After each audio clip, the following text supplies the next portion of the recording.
Way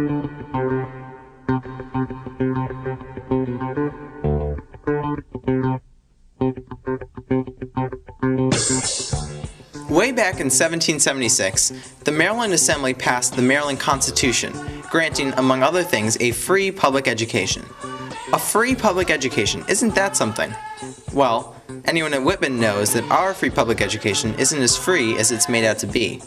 Between lab fees, parking permits, and senior dues, students pay as much as $500 per year to attend Whitman. Not something likely to break the bank, but still anything but free. And if you are being charged a curricular fee, that's for something related to a class where you're getting credit. In Maryland, that's an illegal fee. You cannot be charged for that. That's Janice Sartucci, co-founder of the Parents Coalition of Montgomery County. The Parents Coalition has fought curricular fees under the grounds that they are unconstitutional. No, we all have to pay property taxes. I don't get to then go to my neighbor and say, my taxes went up, you give me the money. You know, that's not how it works. But there are two sides to every story. I think it's unrealistic for the schools to be able to provide everything. It's far too expensive. Regardless, the Parents Coalition landed a major victory in January when MCPS announced that it would cut curricular fees by 60 to 70% starting next year. Well, obviously reducing is a start.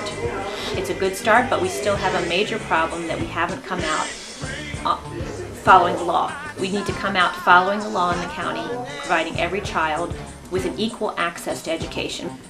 But Dr. Goodwin sees some potentially adverse effects of the new rules. Our foreign language teachers, for instance, in the past have used workbooks. Well, and the students have paid for them. Now we have to provide the workbook. That's an extra expense that we have to get from somewhere. But that's not the only legal trouble MCPS has gotten into in the past several months. On September 9th, the Montgomery County Board violated Maryland statute by holding a closed-door meeting to discuss the curricular fees.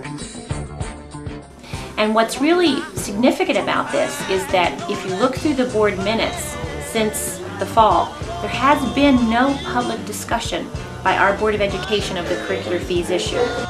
And then there was this. She mentioned, it's the first I had heard, I hope you say this, it's actually not true, but this idea that if there's arrears for fees that somehow they're posted on some school, I mean, is that true? I really don't know what that incident refers to. But we know that here at Whitman, names and specific obligations are posted all around the school. We were reminded, and we just reminded staff, that they can post student names but no IDs, and they can't also post what the specific obligation is, so that's being addressed. Yeah. But if there is one change that will be felt next year, it is a reduction of course fees. So we've clearly made some major progress in getting kids their free public education.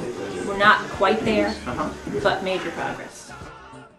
For Whitman Shorts, this has been John Yarshwan.